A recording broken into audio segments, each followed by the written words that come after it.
Со силна и емотивна приказна за животот и хуманистичкото наследство на мајка Тереза во режија на Теона Стругар-Митевска, синоќа беше отворено 46-тото издание на Интернационалниот фестивал на филмска камера Браќа Манаки во Битола.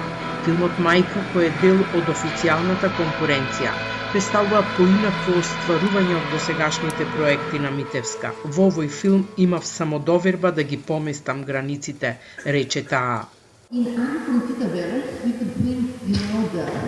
Кога работевме на јасумот Тито Велес, се трудевме да го следиме правилото на божествената хармонија. Во Петрунија решивме да го прекршиме тоа правило и го ставивме протагонистот во центарот на кадрот. Со Мајка отидовме чекор понатаму. Ги редефиниравме сите правила, обидувајќи се да ја најдеме убавината во несовршеното, преку искуството и емоцијата на главниот лик.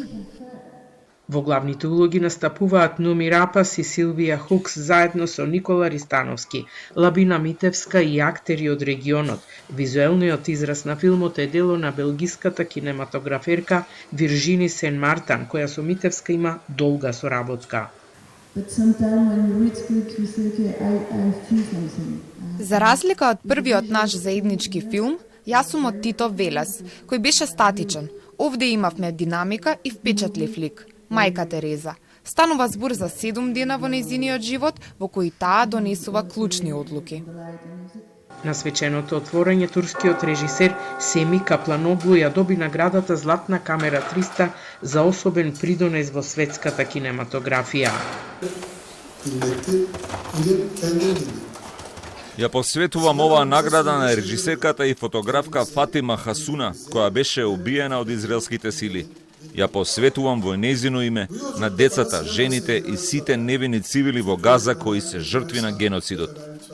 5-члено меѓународно жири ќе ги избере добитниците на Златната, Сребрената и Бронзената камера 300. Фестивалот ќе биде затворен на 26 септември со доделување на наградите и проекција на филмот Диџеј Ахмет на Ѓеорги Унковски, сниман од кинематограферот Наум Доксевски.